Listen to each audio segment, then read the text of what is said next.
Misty and mysterious, Bhutan is a country that's existed in splendid isolation for centuries, and it wasn't until the 1970s that tourists were first welcome here. Landlocked and sandwiched between economic powerhouses China and India, Bhutan is one of the poorest and least developed nations in the world. It's got a population of just under 800,000, and the average income is $110 a month. And despite all this, Bhutan has been ranked the happiest nation in Asia and the 8th happiest in the world by Business Week some years ago. Plastic bags are banned, tobacco is virtually illegal, and this tiny Himalayan kingdom most famously takes pride in measuring the well-being of its people by GNH, gross national happiness, instead of GDP. I think the most visible impact is that there is a little more awareness of Bhutan. I think that is one of the most, I think the major impact actually. So whether that will translate into footfalls is a different story, but at least a lot more people seem to know. But what exactly does gross national happiness mean for tourists here in Bhutan? So this is the main intersection in the capital. It's 4 o'clock, so approaching rush hour, but I've never seen such happy commuters. No road rage, no traffic jams, and that policeman looks pretty chilled out to me.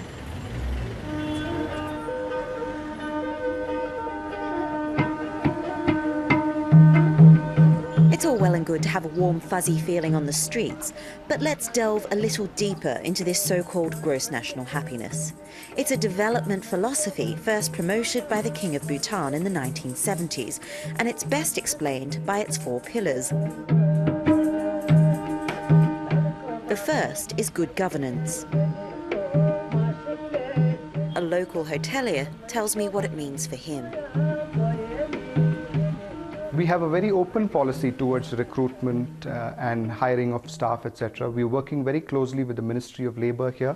We also have a plan to develop a skills certification center in the eastern part of Bhutan, which is a rather less developed part of Bhutan.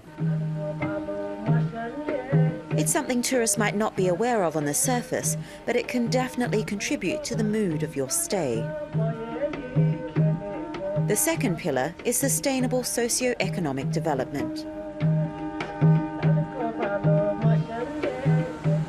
Equity and gender equality is high on the agenda, so there'll be an equal number of men and women employed at your hotel, for instance. It's a concept that tourists find both foreign and fascinating. Just seems like a very peaceful, happy place that has been able to maintain values that would be wonderful if we could have communities in the United States still maintain as much. You know, free education, free health care. They're fantastic values. The third pillar is cultural preservation. Geographical isolation has helped Bhutan keep outside cultural influences away. Locals must wear national dress during working hours, and there's also a code of conduct that's been enforced since the 1990s. For visitors, it's like being in a living, breathing museum, but for some ethnicities, it was a sign of oppression, and they now live in exile. Possibly the most visible sign of cultural preservation is the number of monasteries, zongs, and chortens, or burial mounds, across the country, a sign of their unwavering Buddhist faith. This is the Punakha Dzong, or fortress, and it dates back to the 17th century. Now, there are many dzongs across Bhutan, but this is possibly one of the most important. It's where the king was crowned and where the royal wedding was held in 2011. I pity the poor bride having to get up those steps. Look more like a ladder to me. Let's give it a go. This dzong was one of the first to be built in Bhutan and is also known as the Palace of Great Bliss. That's my workout for the day. Inside, I brush shoulders with monks as they go about their daily business. Now, this is the monks' main assembly hall and temple. Tourists are allowed inside, but cameras aren't.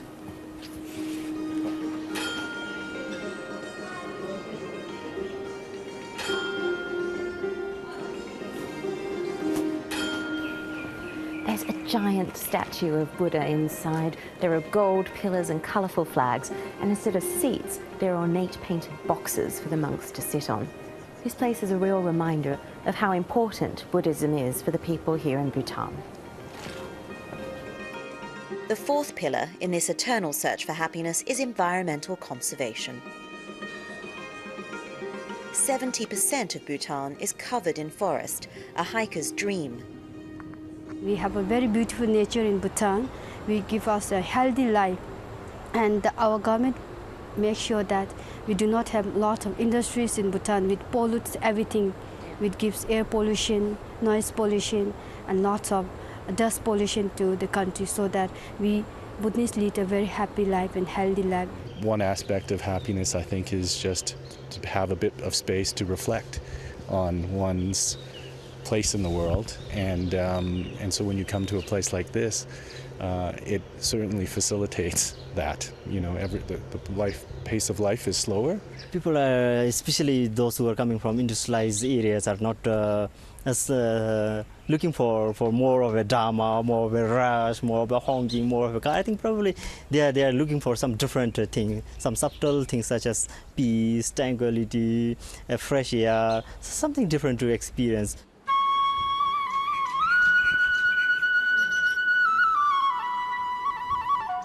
And while gross national happiness may have put Bhutan on the map, as more and more tourists begin to traipse through their hills, it could be increasingly difficult for the Bhutanese to hang on to their culture, traditions and environment in the years to come.